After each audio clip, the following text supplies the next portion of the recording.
Poverty Root Causes, written and published by Audiobooks. Lesson 1.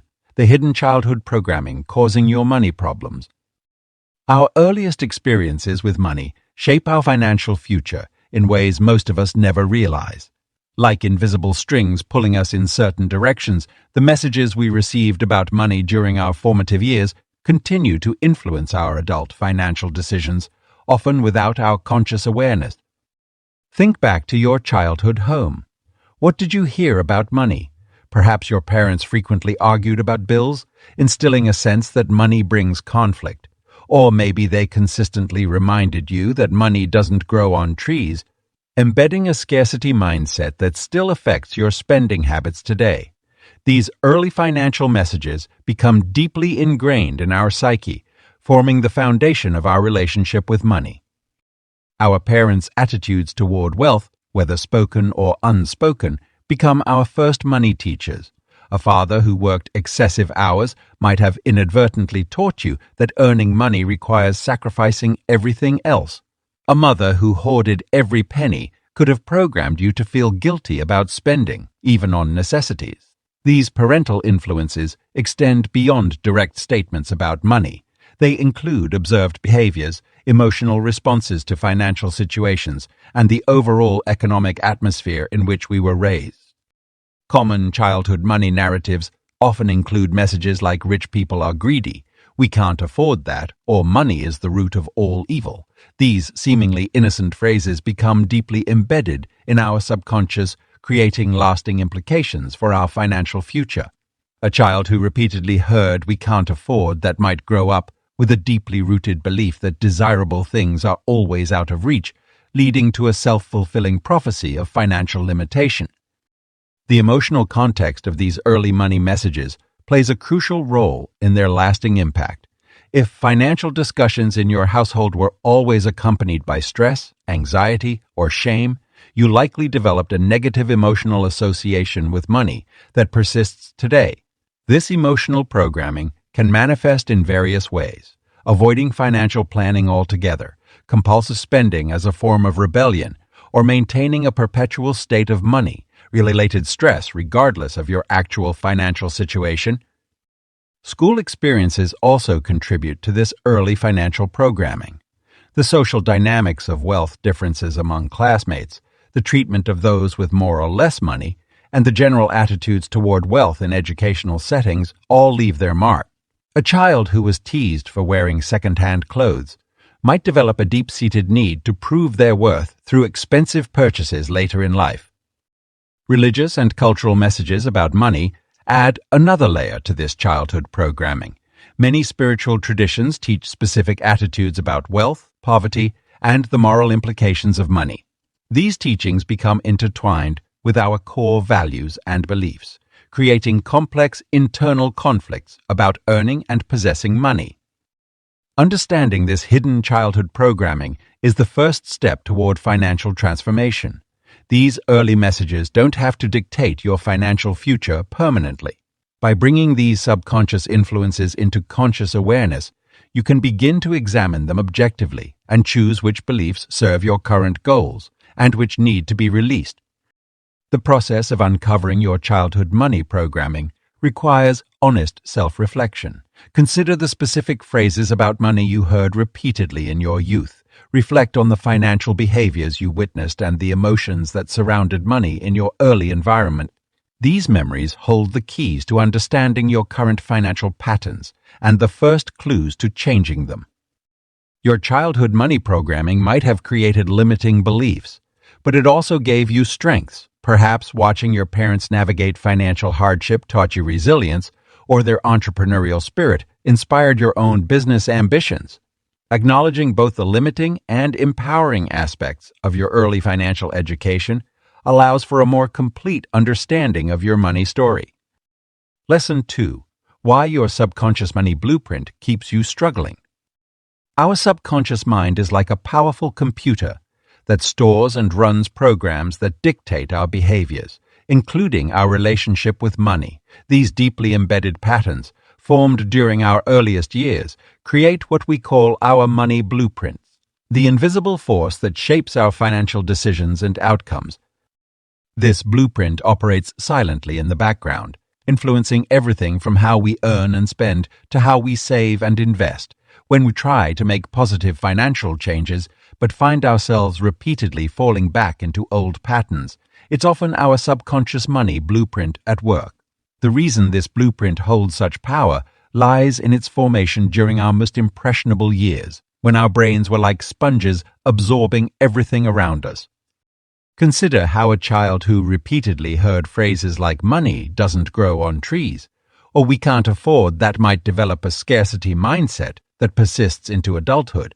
These early messages become deeply encoded in our neural pathways, creating automatic responses to money situations that bypass our conscious decision-making process.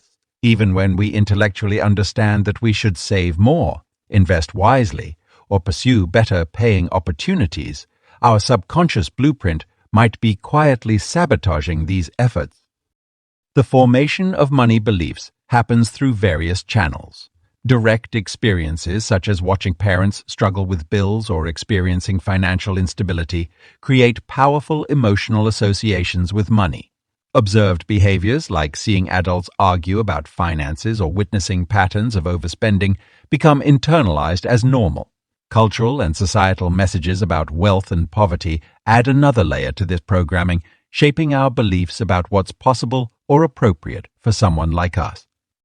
These deeply held beliefs manifest in countless ways. Someone might consistently undercharge for their services because their blueprint contains the message that asking for more is greedy. Another person might spend compulsively despite their best intentions because their subconscious associates shopping with emotional comfort. Others might unconsciously sabotage their success when they start earning more than their parents ever did, as their blueprint suggests this is somehow disloyal to their family. The impact of these subconscious patterns on financial decisions is profound. When faced with money choices, we often believe we're making rational decisions based on facts and logic. However, research shows that up to 95% of our financial choices are actually driven by subconscious beliefs and emotions. This explains why traditional financial education alone often fails to create lasting change. It addresses only the conscious, logical part of our money management while leaving the powerful subconscious blueprint untouched. Understanding your personal money blueprint requires deep self-reflection and honesty. It means examining your earliest money memories, the messages you received about wealth and poverty, and the patterns you've observed in your family system. Pay attention to your automatic emotional reactions to financial situations. These often provide clues to your underlying programming. The good news is that while these subconscious patterns are powerful, they're not permanent. Through conscious awareness and consistent effort, it's possible to reprogram your money blueprint. This involves not only identifying limiting beliefs, but also actively creating new neural pathways through repeated exposure to different money messages and experiences. It requires challenging old assumptions, practicing new behaviors, and gradually building a healthier relationship with money. Your current financial situation isn't just the result of your conscious choices. It's the manifestation of your subconscious money blueprint in action. By understanding this deeper programming, you can begin the important work of transforming it. This transformation starts with awareness and continues through intentional reprogramming of your financial beliefs and behaviors. Lesson 3. The generational patterns that control your financial DNA. Money habits and beliefs run deeper than our personal experiences. They are woven into the very fabric of our family history. Like DNA passed down through generations, financial patterns and behaviors are inherited from our ancestors, creating a powerful blueprint that shapes our relationship with money. These generational patterns manifest in various ways, from how we handle daily finances to our broader wealth-building strategies. Consider how your grandparents lived through economic hardships, which influenced how your parents approached money, which influenced how your parents approached money, which in turn affected your own financial mindset. Perhaps your family has a long history of living paycheck to paycheck, avoiding investments, or maintaining a scarcity mindset. These patterns become deeply ingrained, operating beneath the surface of conscious awareness. The transmission of these financial behaviors occurs through both explicit and implicit teaching. Explicit teaching includes direct statements about money, such as money doesn't grow on trees or rich people are greedy. Implicit teaching happens through observed behaviors, emotional responses to financial situations, and unspoken family rules about money. Children absorb these lessons at a profound level, incorporating them into their own financial identity. Many families carry financial trauma from past generations. The Great Depression, for instance, left an indelible mark on those who experienced it, creating patterns of extreme frugality and fear of financial institutions that were passed down to subsequent generations. Similarly, immigrants often carry the financial survival strategies that helped them in their homeland, even when these approaches may no longer serve them in their new environment. These inherited patterns can create invisible barriers to wealth accumulation. A family history of avoiding debt might prevent someone from taking advantage of beneficial investment opportunities. Alternatively, a generational pattern of overspending could lead to recurring financial difficulties, despite having a good income. The power of these patterns lies in their familiarity. Even when they cause problems, they feel normal and safe because they're what we know. Breaking free from limiting generational patterns requires first becoming aware of them. Look at your family's financial history. How did your grandparents handle money? What were your parents' attitudes toward wealth? What financial stories have been repeated in your family? Understanding these patterns helps identify which ones serve you and which ones hold you back. Cultural influences also play a significant role in generational financial patterns. Different ethnic and social backgrounds often carry their own set of money beliefs and behaviors. These cultural patterns can be so deeply embedded that they feel like absolute truths rather than learned perspectives that can be questioned and changed. The good news is that while these patterns are powerful, they're not permanent. Each generation has the opportunity to examine inherited financial behaviors and choose which ones to keep, modify, or discard. This process requires courage, as breaking from family patterns can feel like betraying family loyalty or identity. However, it's possible to honor your family's history while creating new, more empowering financial patterns. Creating change starts with conscious awareness and deliberate choices. When faced with financial decisions, pause to consider whether your choices stem from inherited patterns or authentic personal values. Question whether your financial behaviors truly serve your current circumstances and goals. Sometimes the most loving thing you can do for future generations is to break a limiting pattern that has persisted in your family line. By understanding and addressing these generational patterns, you can begin to create a new financial legacy. This doesn't mean rejecting everything from your family's financial past. Some inherited wisdom may be valuable. Instead, it means consciously choosing which patterns to carry forward and which to transform, thereby establishing a healthier financial DNA for future generations. Lesson 4. How early life experiences shape your adult money reality. Our earliest experiences with money create deep neural pathways that influence our financial behaviors well into adulthood. These formative moments, whether positive or negative, establish our fundamental relationship with wealth and shape how we interact with money throughout our lives. Consider your first memory involving money. Perhaps it was receiving an allowance, watching your parents argue about bills, or being told we can't afford that at a store. These seemingly small moments leave lasting impressions that form the foundation of our financial reality. When a child repeatedly hears messages about money being scarce or witnesses financial stress, their developing brain creates strong associations between money and negative emotions like anxiety, fear, or unworthiness. The emotional intensity of early financial experiences amplifies their impact on our adult decision-making.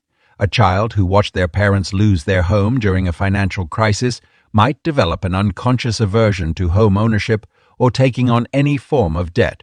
Similarly, Someone who grew up with unstable income might feel compelled to hoard money, unable to enjoy their wealth even when financially secure. Our early money experiences also shape our sense of possibility and limitation around wealth. Children who grew up in environments where money discussions were open and positive often develop a healthier relationship with finances. They tend to see money as a tool for creating opportunities rather than a source of stress or shame. Conversely, those raised in households where money was a taboo subject or associated with conflict may struggle to engage with their finances constructively as adults. The social context of our early money experiences plays a crucial role too. The economic status of our neighborhood, our friends' families, and our broader community creates a reference point for what we believe is possible financially. A child growing up in an affluent area surrounded by wealth might develop different expectations and aspirations compared to one raised in an economically challenged environment.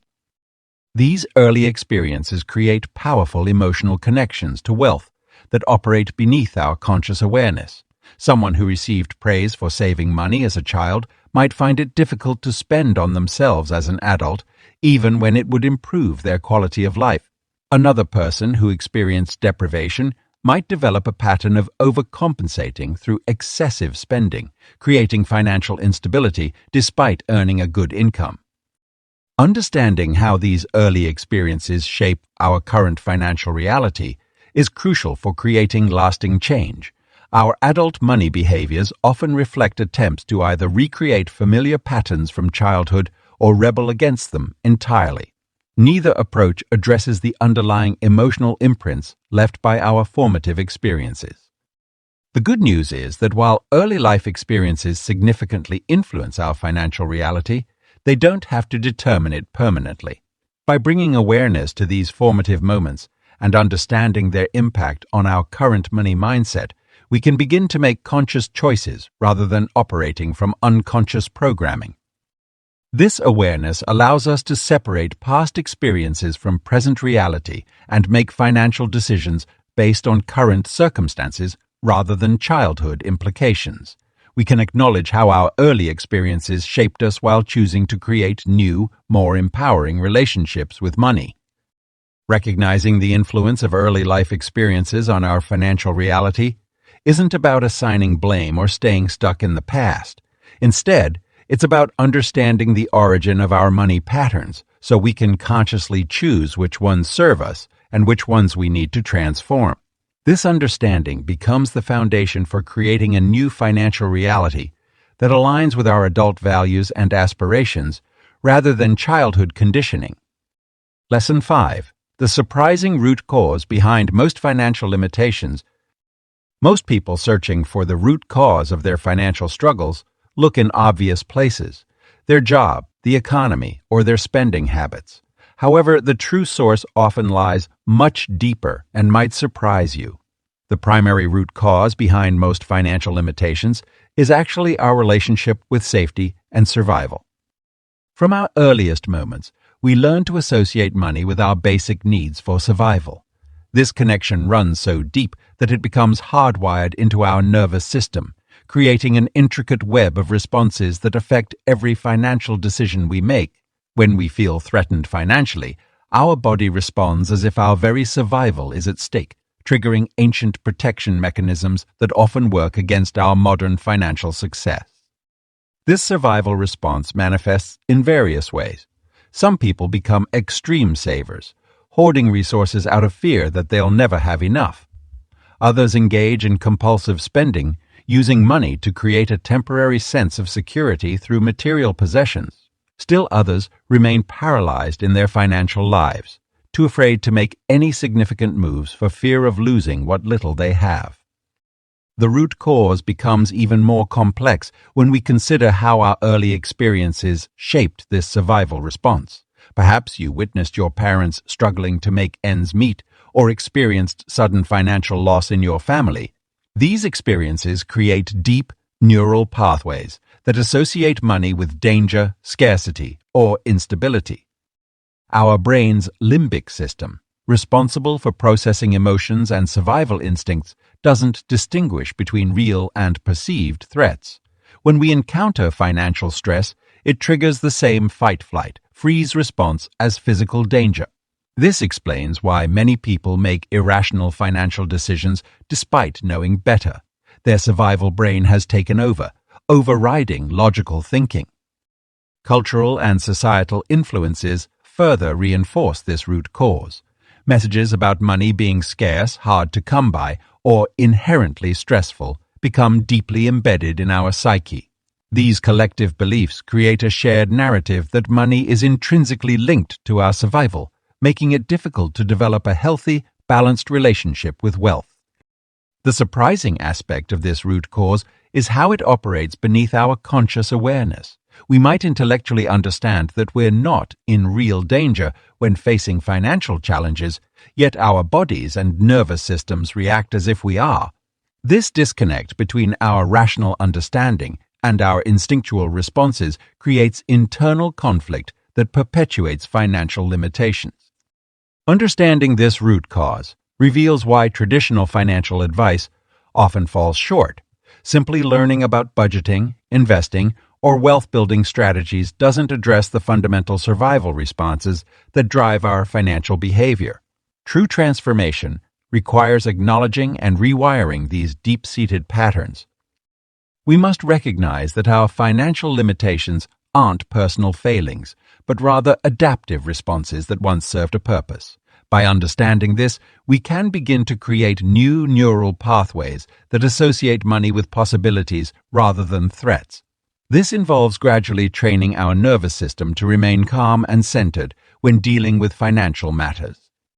The path to financial freedom, therefore, begins with addressing our relationship with safety and survival.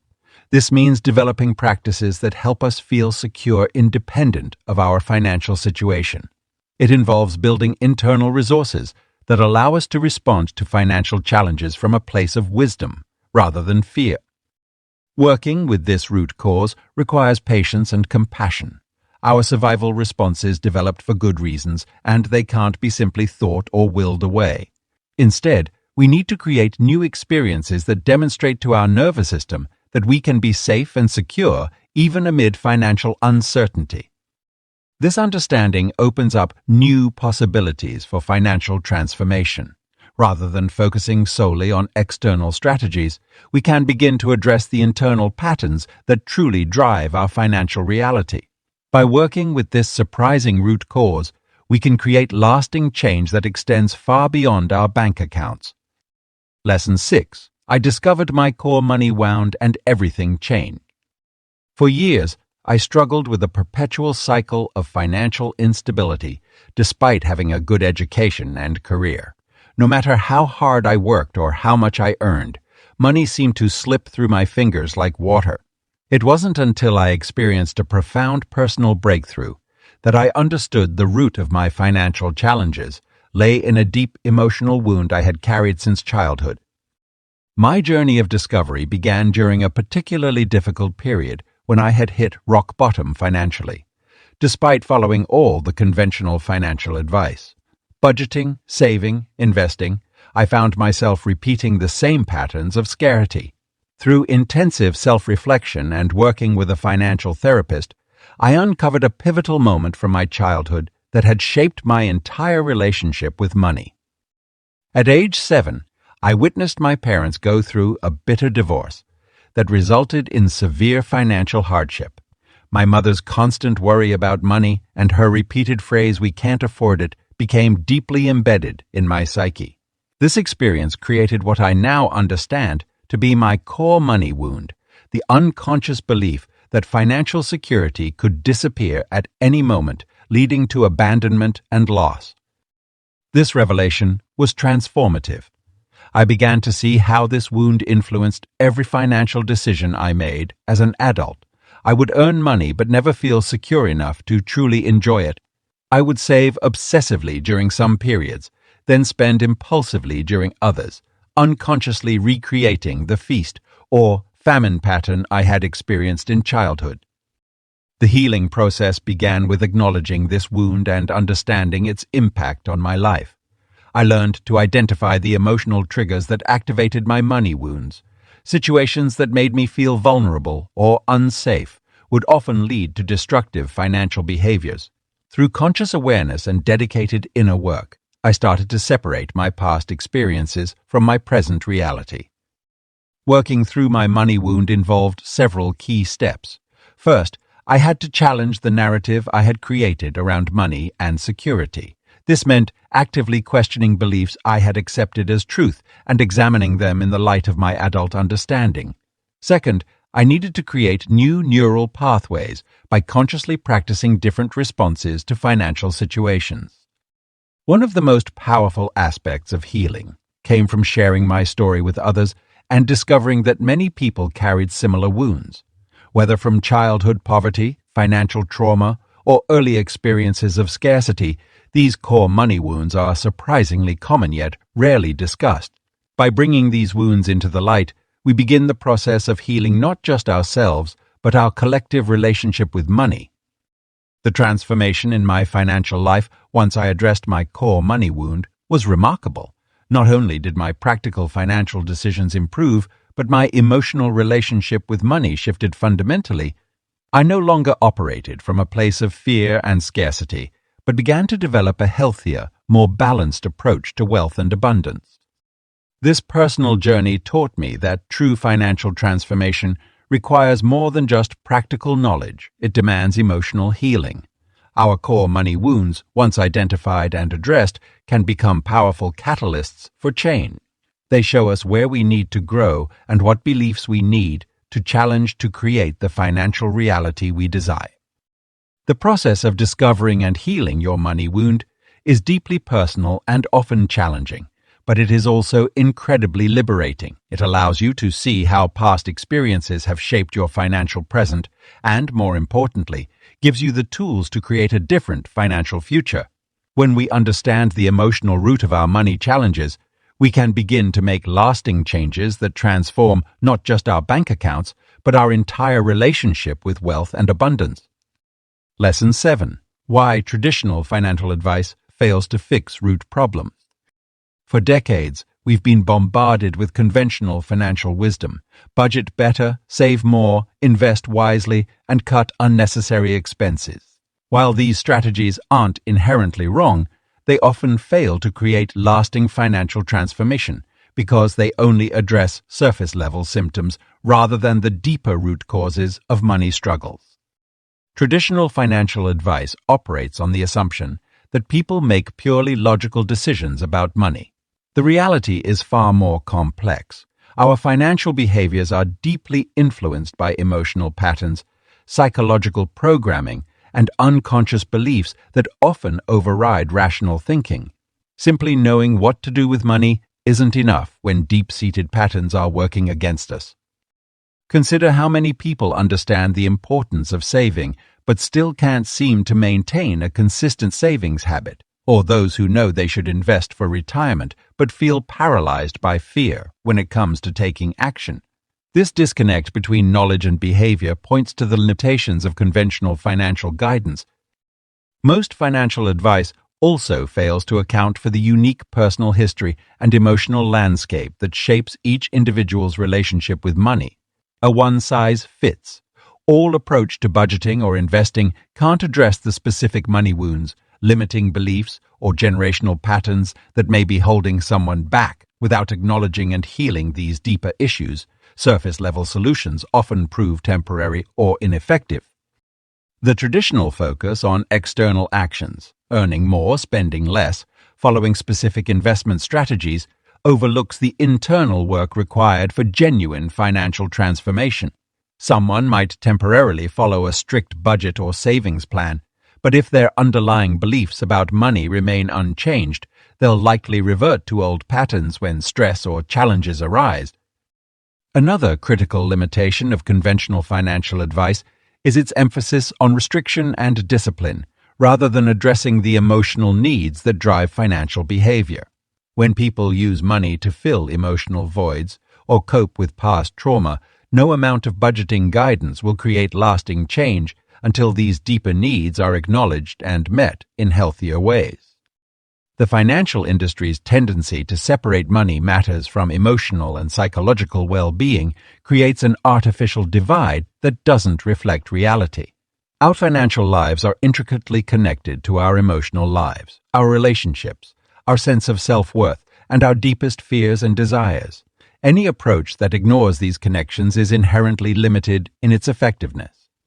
Traditional advice also tends to shame people for their financial struggles, implying that money problems stem solely from poor choices or lack of discipline. This oversimplified view fails to recognize how early programming, systemic factors, and unconscious patterns influence financial outcomes. Shame rarely motivates positive change. Instead, it often reinforces negative money patterns and self-defeating behaviors.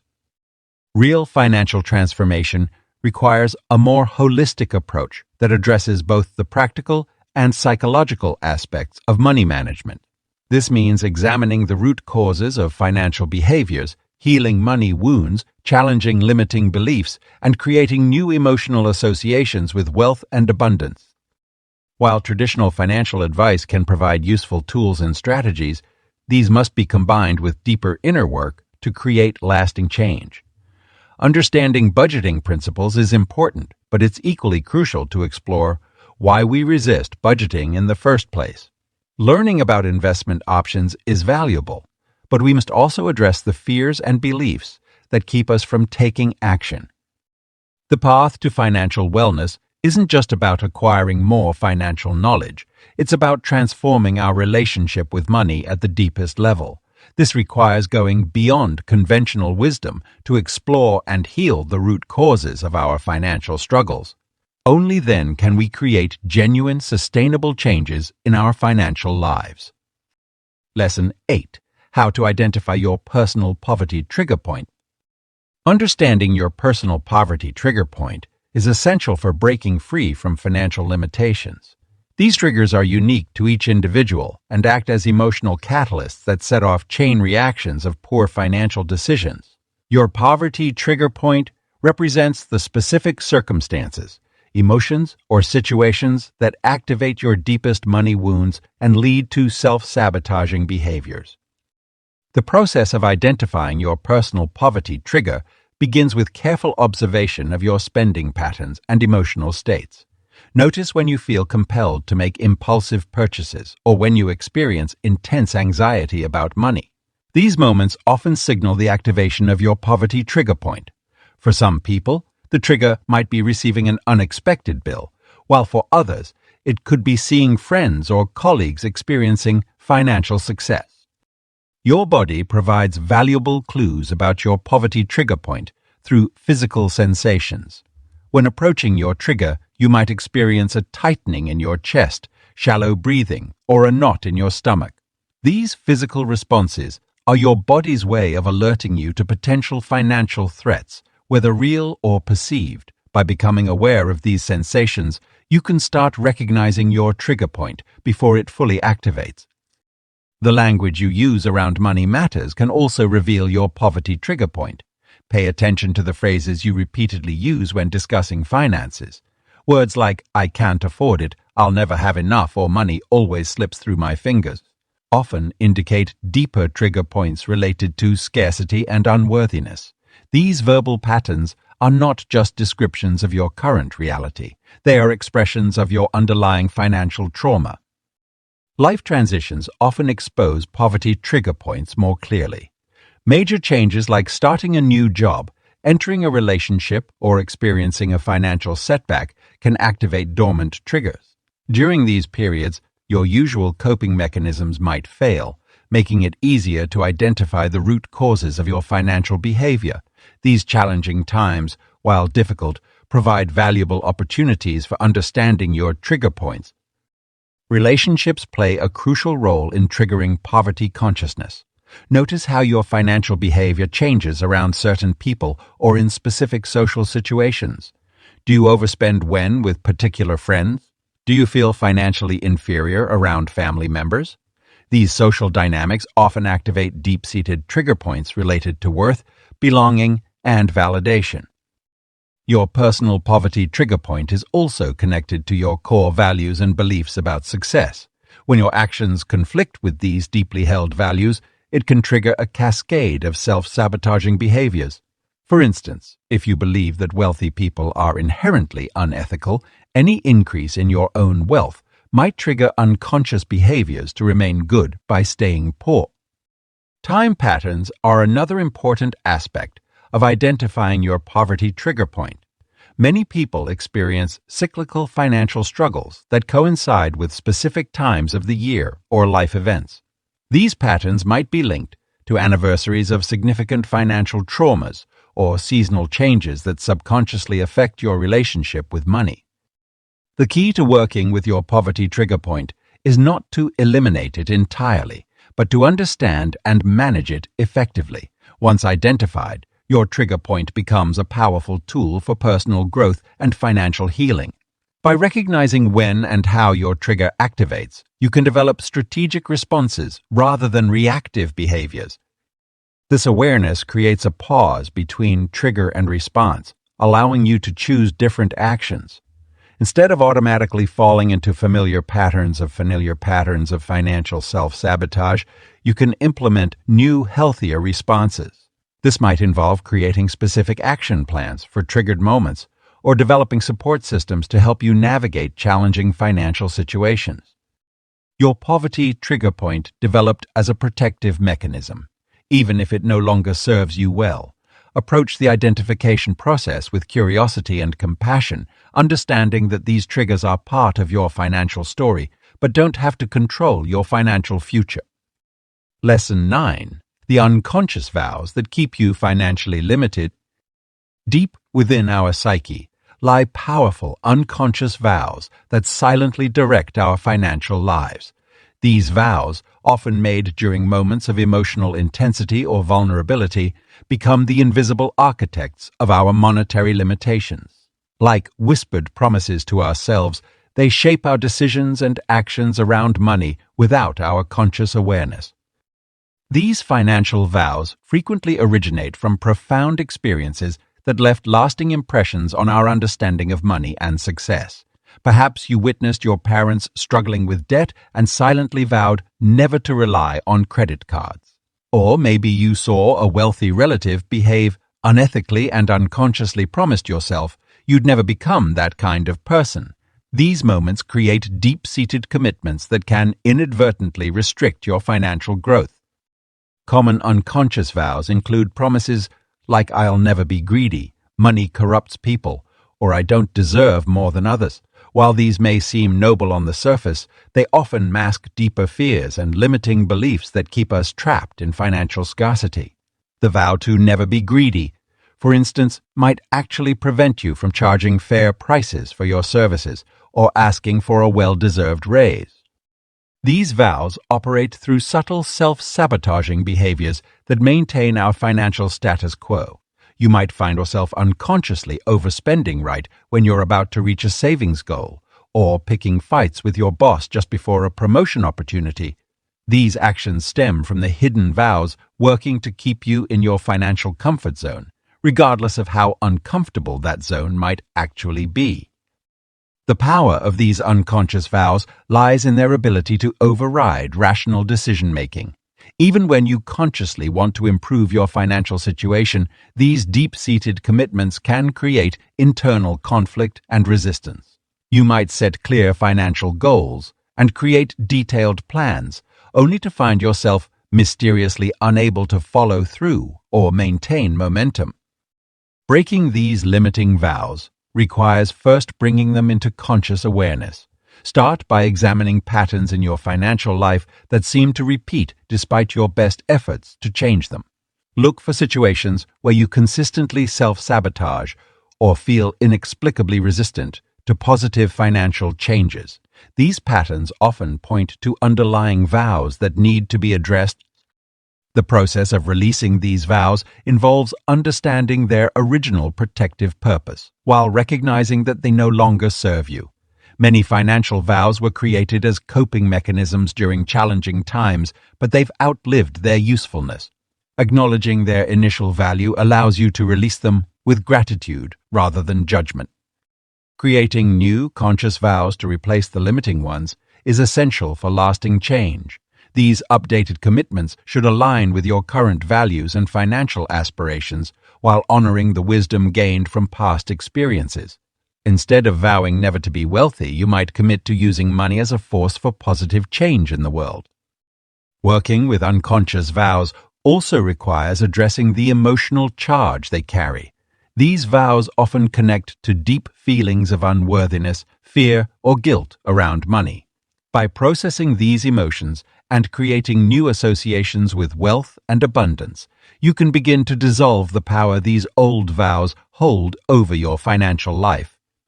The transformation of unconscious financial vows is a gradual process that requires patience and self-compassion. As you become more aware of these hidden commitments, you'll gain greater control over your financial decisions and actions. This awareness creates space for new possibilities and allows you to consciously choose beliefs and behaviors that support your financial well-being. These vows, though powerful, are not immutable laws. They are self-imposed limitations that can be recognized, released, and replaced with empowering commitments that support your financial growth and abundance. Your financial future is not determined by past vows, but by the conscious choices you make today. Lesson 10. Breaking the deepest pattern. At the heart of every financial struggle lies a core pattern that, once identified and transformed, can revolutionize your relationship with money. This pattern isn't just about spending habits or investment strategies. It's about the fundamental way you relate to abundance and worthiness in your life. The true source of money blocks often stems from a deeply held belief about our place in the world and what we deserve. Many people unconsciously carry the belief that they must struggle to survive, that wealth is somehow wrong or immoral, or that they're not capable of handling significant financial success. These core beliefs act as invisible barriers, creating a ceiling on our financial potential, regardless of our external efforts. To break these patterns, we must first understand that they're not random. They're sophisticated protection mechanisms that our psyche developed to keep us safe within our familiar comfort zones. Even if that comfort zone involves financial struggle, it feels safer than venturing into unknown territory. This is why simply learning about budgeting or investing often fails to create lasting change. We're addressing the symptoms rather than the cause. The transformation process begins with radical honesty. Look at your current financial situation, not as a problem to be solved, but as a reflection of your inner landscape. What story does your bank account tell about your beliefs?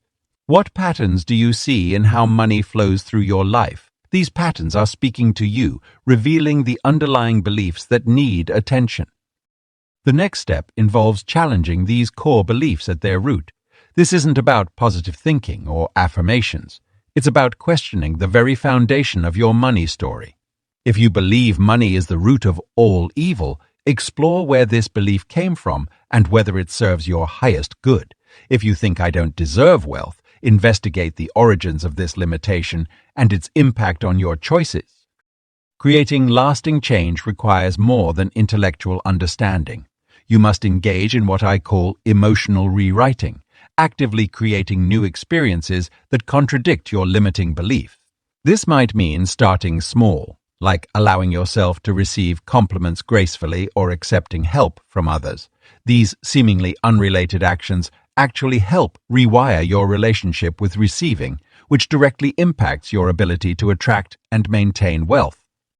Your nervous system needs to be recalibrated to feel safe with abundance.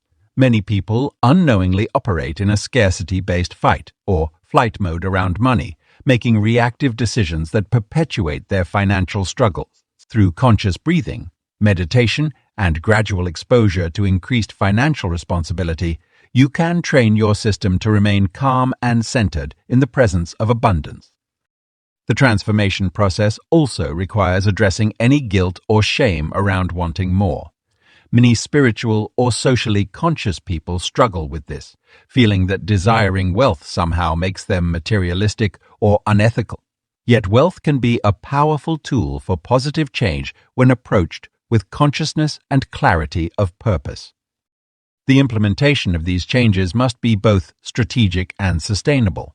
Create new money rituals that support your emerging abundance mindset. This might include regular money dates with yourself, conscious spending practices, or gratitude exercises focused on your current resources. Each action, no matter how small, helps solidify your new relationship with wealth. Breaking deep patterns requires patience and persistence. You're not just changing habits, you're rewiring neural pathways and transforming beliefs that may have been active for generations. Celebrate small wins and be compassionate with yourself when old patterns resurface. Each moment of awareness is an opportunity for choice and change. This work isn't just about accumulating wealth. It's about becoming fully expressed in your relationship with money and life itself. As you release these deepest patterns, you'll find that your entire experience of reality shifts. Money becomes not just a resource to be managed, but a flowing expression of your inherent worth and creative power in the world.